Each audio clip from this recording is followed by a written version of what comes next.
नमस्कार, जनता टीवी देख रहे हैं आप। मैं आपके साथ दीक्षा शर्मा। बुलेटिन की शुरुआत करेंगे बड़ी खबर बड़ी जानकारी के साथ। इस वक्त की बड़ी खबर बड़ी जानकारी, आज 2 राज्यों में विधानसभा चुनाव और 5 राज्यों में उपचुनाव होने वाले हैं। आज का बड़ा दिन। उत्तराखंड में एक सीट पर आज उपचुनाव है, केदारनाथ सीट पर यहाँ उपचुनाव है जिसके लिए वोटिंग शुरू होगी।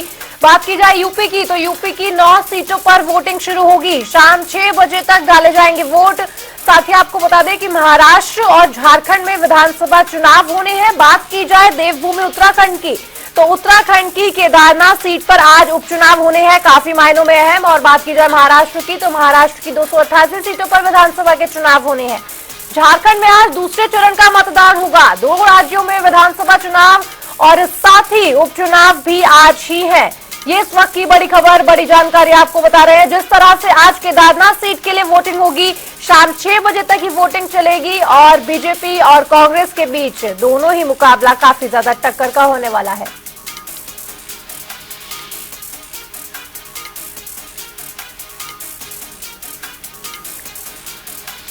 आपको बता दें कि केदारनाथ सीट पर आज उपचुनाव होना है और साथ ही इस खबर पर ज्यादा जानकारी के साथ हमारे संवाददाता लाइव हमारे साथ जुड़ गए हैं यशराज आनंद जी। यशराज जी, जिस तरह से आज केदारनाथ उपचुनाव होने हैं, किस तरह से माहौल है? बीजेपी और कांग्रेस दोनों के बीच जो है कड़ी टक्कर जो है वो देखने को मिलने वाली है। क्या वोटिंग शुरू हो गई है अभी? केदारनाथ में जो आज उपचुनाव है, इसको लेकर पूरी तरीके से तैयारियां भी हो चुकी है और वोटिंग भी शुरू हो चुकी है। वोटिंग को देखते हुए पहले तो मैं यदि बात करूं, पहले प्रचारक को बात करूं, तो जब केदारनाथ में प्रचार किया जा रहा था, तो दोनों तमाम दलें काफी अपना संघर्ष वहां पर दिखा रही थी। तमाम दल के बड़े बड़े नेता, स्टार प्रचारक केदारनाथ में डटे हुए थे और लगातार जनसभा संबोधित कर रहे थे। वहीं पहले यदि बात करूं मैं सत्तारूढ़ दल भाजपा की, तो भाजपा के तरफ से मुख्यमंत्री पुष्कर सिंह धामी इस स्टार प्रचारक में शामिल थे और वो भी वहां पर लगातार केदारनाथ चुनाव पर प्रचार प्रसार कर रहे थे। चुनाव समाप्त होने के एक दिन पहले भी मुख्यमंत्री पुष्कर सिंह धामी के द्वारा वहां पर बड़ी जनसभाओं को संबोधित किया गया। उसके अलावा भाजपा के कई दिग्गज नेता वहां पर केदारनाथ में चुनाव प्रचार कर रहे थे। वही इसके बाद यदि बात की जाए कांग्रेस की, तो कांग्रेस के भी तमाम बड़े नेता, दिग्गज नेता केदारनाथ धाम में अपना डेरा डाले हुए थे और वहां पर चुनाव प्रचार कर रहे थे, जिसमें यशपाल आर्य, करण बारा, प्रीतम सिंह सहित कई बड़े नेता वहां पर उपस्थित थे। हरक सिंह रावत भी वहां पर मौजूद थे। प्रचारकों के दौरान, प्रचारण के दौरान यह जरूर देखा गया कि लोगों की भावनाएं दोनों पार्टियों की तरफ से भी दिखी। तो यह कह पाना अभी मुश्किल बन पड़ेगा कि किस पार्टी की तरफ किसका जनता का रुझान दिख रहा है। हाँ, लेकिन सबसे बड़ी बात यह है कि एक दिन पहले जी कुछ घटनाएं ऐसी घटित हो गई है जिसको देखकर अभी भी, जिसको कांग्रेस लेकर के निर्वाचन आयोग के पास शिकायत करने पहुंची और शिकायत की इसको लेकर। तो वहीं उसके बाद यदि बात करें आज की, तो मैं बताना चाह रहा हूं कि केदारनाथ धाम में ये पहली बार हुआ है कि विधानसभा सीट में बनाई गई 173 पोलिंग बूथों पर पोलिंग पार्टियां पहुंच चुकी है। और दूसरी सबसे बड़ी बात इस बार केदारनाथ उपचुनाव में यह देखने को मिला है, पहली बार किसी चुनाव में मुख्य निर्वाचन कार्यालय की तरफ से 75% पोलिंग, यानी 173 पोलिंग बूथों पर सीसीटीवी कैमरा लगाया गया है। अभी तक के चुनाव में ये कहीं देखने को नहीं मिला था कि 75% पोलिंग बूथों पर सीसीटीवी कैमरे को लगाया गया है और सीसीटीवी कैमरे के ही तरफ से निगरानी की जाएगी केदारनाथ उपचुनाव की। तो इसी को देखते हुए, केदारनाथ उपचुनाव को देखते हुए तमाम तैयारियां प्रशासन के द्वारा भी पूरी कर ली गई है और वोटिंग भी वापस शुरू हो चुकी है। वोटिंग शुरू होने के बाद लोगों का वहां पर लगातार तांता लगा है। धीरे धीरे लोग आ रहे हैं, अपनी वोट को वोटिंग वहां पर कर रहे हैं। और सबसे बड़ी बात है, 23 तारीख को जब इसका रिजल्ट आएगा तो रिजल्ट में देखा जाएगा कि किसके सिर ताज चलता है। जिस तरह से आप बता रहे हैं यशराज जी की वोटिंग जो है वो शुरू हो गई है, और उसको देखते हुए अगर बात करें, जिस तरह से आपने कहा कि कांग्रेस की तरफ से लगातार ये सवाल भी उठाए जाते हैं कि निर्वाचन आयोग की तरफ से कि जिस तरह से धांधली ना हो किसी भी तरह चुनाव में, और हमेशा से ही ये कांग्रेस की बात की जाती है। लेकिन अगर मनोज रावत और आशा नौटियाल के बीच मुकाबले की बात की जाए तो वो किस तरह से देखा जा रहा है और किन मुद्दों पर जो है वो वोटिंग होगी?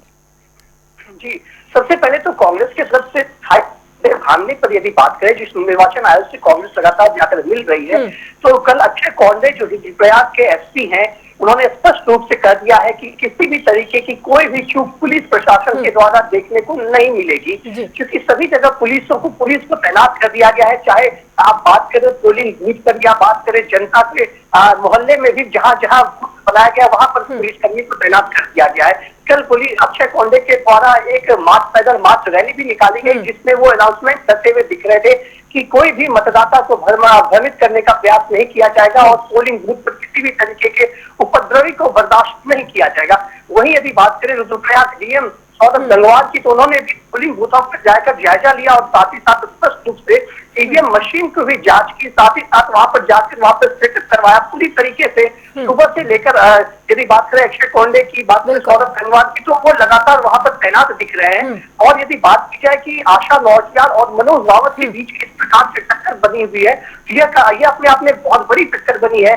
यूं तो कहा जाता है, रिपोर्ट जो आई है, जो सूत्रों के हवाले से खबर मिली है कि टक्कर कांटे की टक्कर है और जिसके भी सिर्फ पता चलता है, लेकिन अंतर बहुत कम का रहेगा, यानी 2,500-3,000 हजार के बीच का ही अंतर रह पाएगा केदारनाथ उपचुनाव में, चूंकि वहां पर दोनों पार्टियों की तरफ से काफी जोरदार तैयारियां की गई थी, काफी धमाकेदार प्रचार प्रसार किया गया था। किस प्रकार से आशा नौटियाल की बात करें, वह भी वहां पर विधायक रह चुकी है। यदि बात करें मनोज रावत की, तो पूर्व में वो भी विधायक रह चुके हैं।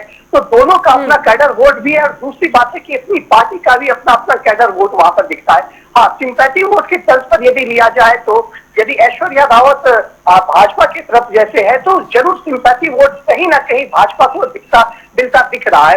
उसके बाद यदि बात करें कि और टक्कर की, तो बाकी जो है वो टक्कर बहुत कड़ाई की टक्कर है। वहां पर लोग वहां पर पोलिंग बूथ से निकल रहे हैं, लेकिन कुछ कहने से जरूर कतरा रहे हैं। वहां पर लोगों से जब बातचीत की जाती है, तो वो कहना बिल्कुल पसंद नहीं करते हैं कि वो किसको तरफ उनका झुकाव है। जब उनसे पूछा जाता है तो इस बात को वो टाल देते हैं।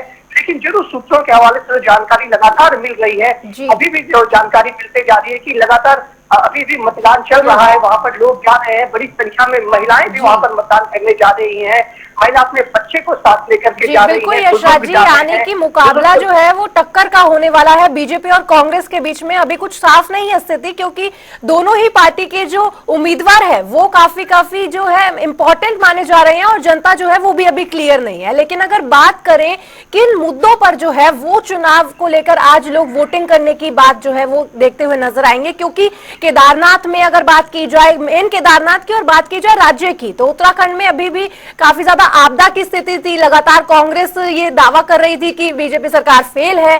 तो कौन से ऐसे मुद्दे हैं जिन पर आज वोटिंग होते हुए नजर आएगी केदारनाथ उपचुनाव में? जी बिल्कुल, मैं मुद्दे की यदि बात करूं तो केदारनाथ में भी काफी मुद्दे हैं जिस पर वोटिंग की जा रही है और ऐसे भी कई मुद्दे हैं जिसको लेकर कांग्रेस जुझारू रूप से वहां पर भाजपा के ऊपर बरस रही है। जैसे कि यदि बात की जाए स्वास्थ्य व्यवस्था की, तो प्राथमिक चिकित्सा भी वहां पर सही तरीके से उपलब्ध नहीं, कांग्रेस का यह आरोप है।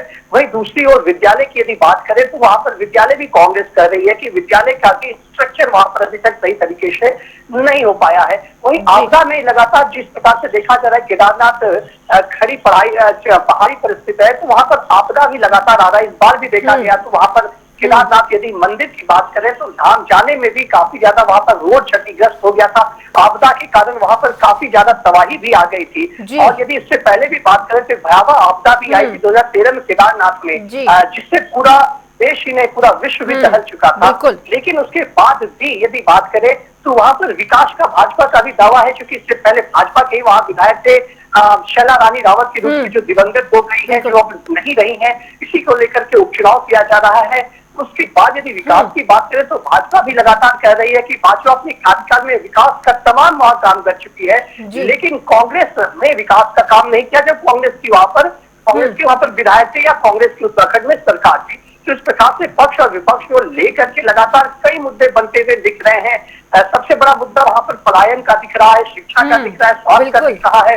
इस प्रकार से कई मुद्दों के साथ वहां पर लोग वोट करने जा रहे हैं। लोगों का तो यह भी कहना स्पष्ट रूप से कहना है कि वहां पर विकास जो है, लोग सिर्फ नेता, चाहे वो भाजपा की बात करें चाहे वो कांग्रेस की बात करें, आते हैं चुनाव के समय तमाम वादे करते हैं, वादों के बाद फिर वो चुनाव जीत जाने के बाद उन वादों को भूल जाते हैं, उसका 50% भी पूरा नहीं कर पाते हैं। तो इस प्रकार से कई वादों के साथ भाजपा और कांग्रेस दोनों पार्टी वहां पर उतरी हुई है। और चूंकि जनता के पास कोई तीसरा विकल्प उस तरीके से नहीं होता है, तो जनता को जब भी चुनना है तो इन्हीं दो पार्टियों में से एक को चुनना है, या तो मनोज रावत को जनता चुनेगी या तो वहां से आशा नौटियाल को जनता चुनेगी। तो इस प्रकार से देखना है कि किसके सिर पर ताज सजता है। बिल्कुल। बिल्कुल यशराज जी, जिस तरह से आपने बताया कि विकास के मुद्दे जो है वो काफी अहम है, शिक्षा की अगर बात की जाए और साथ ही बात की जाए राज्य की आपदा की, तो ये एक बहुत बड़ा चुनाव होने वाला है। कुल मिलाकर मनोज रावत और आशा नौटियाल के बीच देखना काफी दिलचस्प होगा। बहुत बहुत धन्यवाद आपका इस खबर पर ज्यादा जानकारी देने के लिए। तो ये बड़ी खबर आपको बता रहे थे, आज वोटिंग शुरू हो गई है उत्तराखंड की केदारनाथ सीट पर, और जिस तरह से टक्कर का मुकाबला देखने को मिलेगा आज दोनों ही सीटों पर। और अगर बात करें यूपी की, तो यूपी पर भी उपचुनाव है और 9 सीटों पर ये उपचुनाव होने हैं। ये इस वक्त की बड़ी खबर, बड़ी जानकारी आपको बता रहे हैं लगातार। और जिस तरह से यूपी की 9 सीटों पर चुनाव है, गाजियाबाद कुंद्र की सीट पर भी आज चुनाव होने हैं, फूलपुर, कटहेरी, मंजुवा, ये काफी सीटें हैं ऐसी जो काफी मायनों में अहम मानी जा रही है। और रुक करेंगे हमारे तमाम संवाददाता का, जो कि सीधा हमारे साथ लखनऊ, मैनपुरी और कानपुर से जुड़े हुए हैं। रुक कर लेंगे लखनऊ का। लखनऊ से हमारे साथ विवेक शाही जुड़े हुए हैं, तो वहीं मैनपुरी से प्रमोद पांडे और कानपुर से अभिनव श्रीवास्तव। जी, लखनऊ में सबसे पहले चलते हैं आपको, जिस तरह से आज चुनाव होने हैं, किस तरह से तैयारियां देखी जा रही हैं? देखिए दीक्षा, अगर बात की जाए तो उत्तर प्रदेश की 9 सीटों पर बाई इलेक्शन आज सुबह 7 बजे से शुरू हो चुके हैं। और उसके लिए बात की जाए तो राज्य निर्वाचन आयोग ने बाकायदा कई तैयारियां भी कर ली हैं कि इस चुनाव को शांतिपूर्ण ढंग से कराया जाए। अगर देखा जाए तो 3700 से ज्यादा इन 9 सीटों पर बूथ बनाए गए हैं और साथ ही 35 लाख से ज्यादा मतदाता इस बाई इलेक्शन में अपने मताधिकार का प्रयोग करेंगे। अगर देखा जाए तो इन 9 सीटों में से 7 सीटें ऐसी हैं जो लोकसभा चुनाव के बाद खाली हो गई थी, यहाँ के जो प्रतिनिधि हैं वो लोकसभा चुनाव में जीतकर सदन की तरफ गए थे, जिसके बाद ये सीटें खाली हुई हैं। जबकि कानपुर में के शीशामऊ के अलावा प्रयागराज के फूलपुर की सीट इनसे अलग थी। अगर देखा जाए तो कुल 35 लाख मतदाताओं में 18 लाख से ज्यादा पुरुष हैं और 15 लाख से ज्यादा महिलाएं हैं। बाकी 161 थर्ड जेंडर के लोग हैं जो अपने मताधिकार का इस बाई इलेक्शन में प्रयोग करेंगे। अर्धसैनिक बलों को स्ट्रांग रूम की जिम्मेदारी दे दी गई है। बाकायदा राज्य निर्वाचन आयोग ये चाहता है कि ये बाई इलेक्शन जो 9 सीटों पर उत्तर प्रदेश में हो रहे हैं वो बेहतर तरीके से, शांतिपूर्ण तरीके से संपन्न हो जाए, क्योंकि समाजवादी पार्टी लगातार चुनावों में दिक्कतों को लेकर, खामियों को लेकर राज्य निर्वाचन आयोग से लगातार मिलती रही है। इसके पहले भी जब चुनाव हुए हैं तो समाजवादी पार्टी ने बाकायदा डेलीगेशन निर्वाचन आयोग को के पास भेजा था, अपनी शिकायतें दर्ज कराई थी। और जिस तरीके से वोटर लिस्ट से वोट काटे जाने की बात लोकसभा चुनाव से लेकर विधानसभा चुनाव में समाजवादी पार्टी उठा रही है, तो इस चुनाव के पहले भी यह मुद्दा अखिलेश यादव द्वारा उठाया गया था, जिसपे तमाम जी, लगता है संपर्क टूट गया हमारा। सीधा आपको लिए चलते हैं मैनपुरी, जहां से प्रमोद पांडे लगातार हमारे साथ जुड़े हुए हैं। प्रमोद जी, जिस तरह से आज उपचुनाव की जंग देखी जा रही है और किस तरह से तैयारियां, किस तरह से लोगों में उत्साह देखने को मिल रहा है और किन मुद्दों पर आज वोटिंग होने की ज्यादा जो है वो देखी जाएगी उत्साह?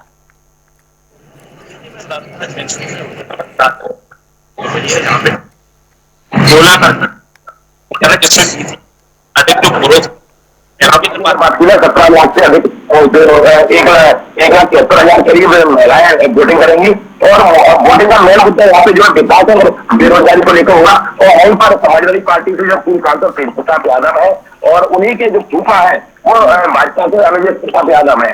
तो यहाँ कहीं ना कहीं जो वोटर है, यहाँ पे वोटरों की संख्या की जाए तो यहाँ पे सबसे अधिक जो वोटर है वो यादव समाज से है और दूसरे नंबर से साथ चाहता है। तो वही बहुजन समाज पार्टी ने भी सात समाज से अपनी शासक को मैदान उतारा है। तो देखने वाली बात होगी कि क्या ये सरकार जो बीजेपी प्रत्याशी है, क्या यादवों में शैलेंद्र गांधी का काम कर पाएंगे, क्या यादवों को रिझा पाएंगे? अगर यादव अगर सत्ता है तो कहीं ना कहीं बीजेपी यहाँ पे महसूस है शैलेंद्र गांधी का काम करेगी। जी बिल्कुल, जिस तरह से आपने बताया कि आज पता चल जाएगा कि आखिर किसकी सरकार बनेगी, तो अब आपको सीधे ले चलते हैं कानपुर, जहां से अभिनव श्रीवास्तव हमारे साथ जुड़े हुए हैं। जी अभिनव जी, जिस तरह से आज उपचुनाव की ये जंग काफी मायनों में अहम मानी जा रही है, बीजेपी और सपा देखा जाता है जिस तरह से सपा लगातार हमलावर है। हालांकि डेट में जिस तरह से साफ भी देखने को मिला, हमें रेट जो है वो कम भी हुई और उसके बाद भी सपा ने ये हमला बोला बीजेपी की तरफ किया है। आप कितना भी लेट करवा लीजिए लेकिन जीत हमारी होगी। किस तरह की तैयारी आज वहां? बिल्कुल, आपको बता दूं कि शीशामऊ सीट यहां से पूर्व सपा के विधायक इरफान सोलंकी को एक मामले में सजा होने के बाद खाली हुई। उपचुनाव में समाजवादी पार्टी ने इरफान सोलंकी की पत्नी नसीम सोलंकी को प्रत्याशी बनाया है। भारतीय जनता पार्टी के लिए ये सीट अब सम्मान का विषय बन चुकी है। उप मुख्यमंत्री हो चाहे मुख्यमंत्री योगी आदित्यनाथ इस सीट पर 3 बार स्वयं प्रचार के लिए आ चुके हैं। रोड शो, जनसभा से लेकर कार्यकर्ताओं के साथ बैठक तक मुख्यमंत्री ने खुद इस विधानसभा सीट के लिए की है। ऐसे में भारतीय जनता पार्टी और उनके कार्यकर्ताओं के लिए अब सम्मान का विषय है। हालांकि परिणाम वाले दिन ही अब पता चल पाएगा कि इस सीट पर अगला विधायक कौन होगा। सपा के पास इस पर कब्जा बरकरार रहता है या यहाँ पर भाजपा अपना भगवा फहराने में सफल होती है। लेकिन जिस तरह से बता दें कि अगर आंकड़ों की बात करें तो 2,71,042 वोटर यहाँ पर हैं, जिनमें लगभग 1,27,000 महिला वोटर हैं और 1,43,000 पुरुष वोटर हैं। जातिगत अगर बात करें तो मुस्लिम वोटरों की संख्या यहाँ पर लगभग 1,10,000 है, वहीं ब्राह्मण वोटरों की संख्या 55 और दलित वोटरों की संख्या 58,000 है। इस सीट पर निर्णायक वोटरों का जो आंकड़ा माना जा रहा है वो दलित वोटर माने जा रहे हैं। ऐसे में समाजवादी पार्टी और भारतीय जनता पार्टी दोनों के ही जो कार्यकर्ता है उन्होंने दलित को अपनी ओर रिझाने के काफी प्रयास किए। हालांकि मतदान की प्रक्रिया शुरू हो चुकी है। मैं इस वक्त एक पोलिंग सेंटर के बाहर हूं और दिखा दूं कि किस तरह से पोलिंग सेंटर से 200 मीटर पहले से ही पुलिस को लगा दिया गया है और बकायदा सिर्फ वही इस दायरे के आगे प्रवेश कर पा रहा है जिसके पास वोटर आईडी कार्ड या जो इस विधानसभा का वोटर है। यानी सुरक्षा के पुख्ता इंतजाम किए गए हैं, किसी भी तरह की फर्जी वोटिंग ना हो पाए, इसके लिए पुलिस प्रशासन पूरी तरह से मौके पर मुस्तैद है। लगातार जो यहाँ पर पोलिंग पार्टियां हैं, जो अलग से नोडल अधिकारी बनाए गए हैं, वो भ्रमण कर रहे हैं। मेरे पीछे आप देख पाएंगे कि पार्टियों ने अपने बस्ते लगा रखे हैं। यहाँ से भी पर्ची जो है मतदाताओं को उपलब्ध कराई जा रही है। लेकिन सुबह का वक्त है, मौसम में थोड़ी ठंड है। बस्तों पर भी आप देख पा रहे होंगे कि सिर्फ जो कार्यकर्ता हैं वो बस्ते पर बैठे हुए हैं। कोई भी मतदाता यहाँ पर अभी तक पर्ची लेते हुए दिखाई नहीं दे रहा है। इस सीट पर भारतीय जनता पार्टी और समाजवादी पार्टी के प्रत्याशी के बीच कड़ी टक्कर मानी जा रही है, लेकिन बसपा का भी बस्ता यहाँ पे लगा हुआ है।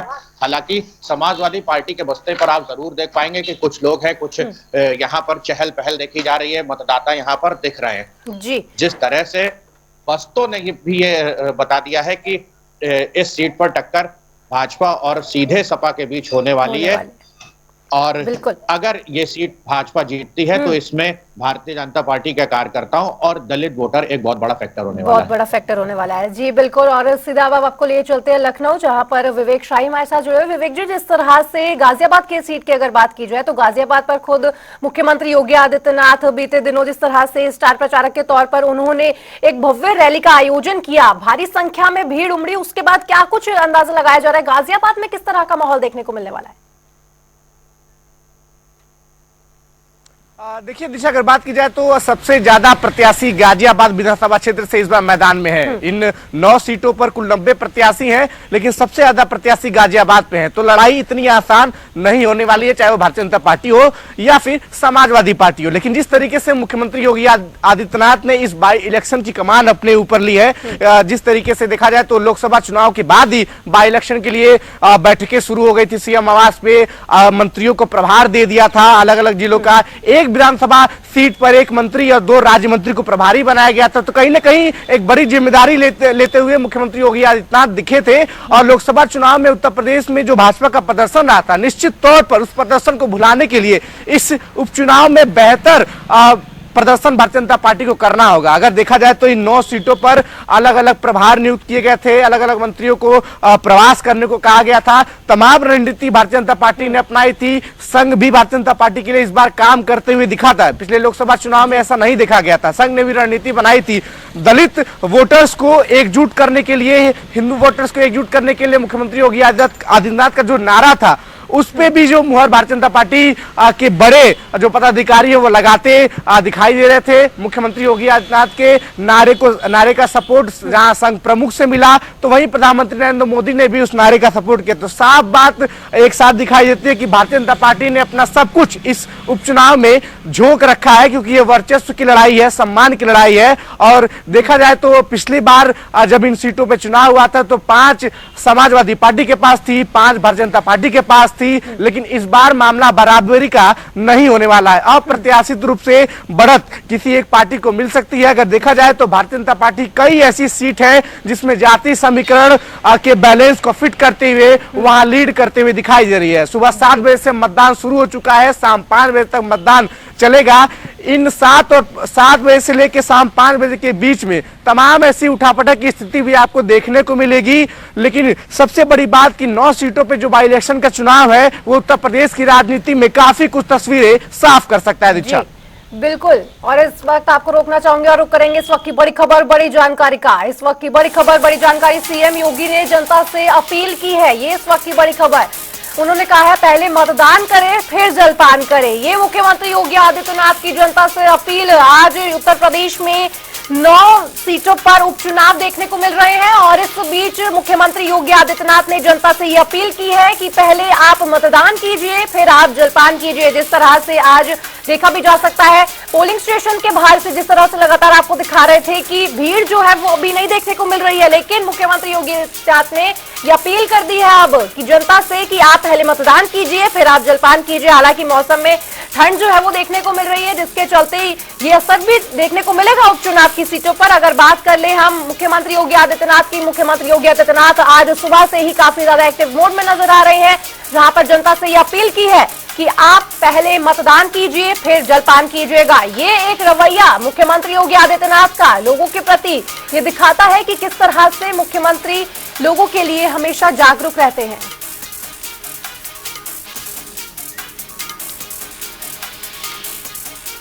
जी, जिस तरह से आपको बता रहे हैं और इस वक्त की बड़ी खबर आपको बता दें कि मुख्यमंत्री योगी आदित्यनाथ ने क्या कुछ ट्वीट किया है। उत्तर प्रदेश की मीरापुर, गाजियाबाद, कुंदरखी, खैर, करहल, सिसमाऊ, कठेरी, मंझवा और फूलपुर विधानसभा सीटों पर आज मतदान होने जा रहे हैं। सभी सम्मानित मतदाताओं से अपील है कि उत्तर प्रदेश की अग्रगम विकास यात्रा को और गति और शक्ति प्रदान करने हेतु मतदान अवश्य करें। ये मुख्यमंत्री योगी आदित्यनाथ ने कहा है। 25 करोड़ प्रदेशवासियों के जीवन में व्यापक एवं सकारात्मकता परिवर्तन के लिए एकजुट होकर वोट करें। ध्यान रहे पहले मतदान फिर जलपान। ये कुछ मुख्यमंत्री योगी आदित्यनाथ कहते हुए नजर आए हैं। जी, जिस तरह से आपको बता रहे हैं लगातार पहुंचेंगे हमारे संवाददाताओं का रुख करेंगे और जिस तरह से बीच में ये मुख्यमंत्री का ट्वीट काफी कुछ मायनों में अहम माना जाता है और रुख करेंगे मैनपुरी का। मैनपुरी से हमारे साथ संवाददाता जुड़े हुए हैं लगातार। प्रमोद जी, जिस तरह से आज मुख्यमंत्री योगी आदित्यनाथ ने ट्वीट कर दिया है, लोगों से अपील की है कि आप वोट कीजिए, काफी मायनों में अहम माना जा रहा है। शायद हमारा संपर्क टूट गया है, रुख करेंगे लखनऊ से विवेक शाही का। विवेक जी, जिस तरह से मुख्यमंत्री ने अपील कर दी है लोगों से कि आप पहले मतदान कीजिए फिर जलपान कीजिए, किस तरह का रवैया जो है वो देखने को मिलता है? देखिए, उत्तर प्रदेश के मुख्यमंत्री योगी आदित्यनाथ ने बकायदा सोशल मीडिया प्लेटफॉर्म पे पोस्ट करके मतदाताओं से अपील की है। 35 लाख से ज्यादा मतदाता इस 9 विधानसभा सीटों के बाई इलेक्शन में हिस्सा ले रहे हैं और 90 प्रत्याशी मैदान में है जिनके लिए वो वोट करेंगे। 18 लाख से ज्यादा पुरुष हैं, 15 लाख से ज्यादा महिलाएं हैं और 161 थर्ड जेंडर के मतदाता हैं जो इस बार अपने अपने विधानसभा में बाई इलेक्शन के लिए वोट करेंगे। इन सबसे उत्तर प्रदेश के मुख्यमंत्री योगी आदित्यनाथ ने मतदान पहले करने की अपील की है। साफ तौर पर अगर बात की जाए तो राज्य निर्वाचन आयोग या निर्वाचन आयोग भी यही चाहता है कि ज्यादा से ज्यादा मतदान हो, इसलिए मतदान की तारीख को 13 से बदल के 20 नवंबर किया गया है, ताकि इसके पहले जब मतदान की तारीख रखी गई थी तो उस समय गंगा स्नान था, देव दिवाली थी, लोग इधर उधर व्यस्त रहते, तो मतदान प्रतिशत बढ़ाने के लिए निर्वाचन आयोग ने तारीखों में फेरबदल किया है। अब मतदान प्रतिशत बढ़ेगा कि तो किसी भी डेमोक्रेटिक कंट्री के लिए बेहतर होता है कि किसी भी इलेक्शन में उसके जो वोटिंग परसेंटेज है वो लगातार बढ़ते रहे। इन 9 सीटों पे उपचुनाव होने वाले हैं। मिलाकर ये बात साफ है कि उपचुनाव की जंग जो है वो काफी टक्कर की होने वाली है, किसी के लिए भी आसान नहीं होने वाली है। और मुख्यमंत्री का ये ट्वीट, बहुत बहुत धन्यवाद आप सभी संवाददाताओं को हमारे साथ जुड़ने के लिए। तो आपको बड़ी खबर बड़ी जानकारी बता रहे थे, आज यूपी में उपचुनाव के लिए मतदान हो रहे हैं। रुक रहे एक छोटे से ब्रेक के लिए, फौरन होंगे हाजिर। देखते रहिए जनता टीवी।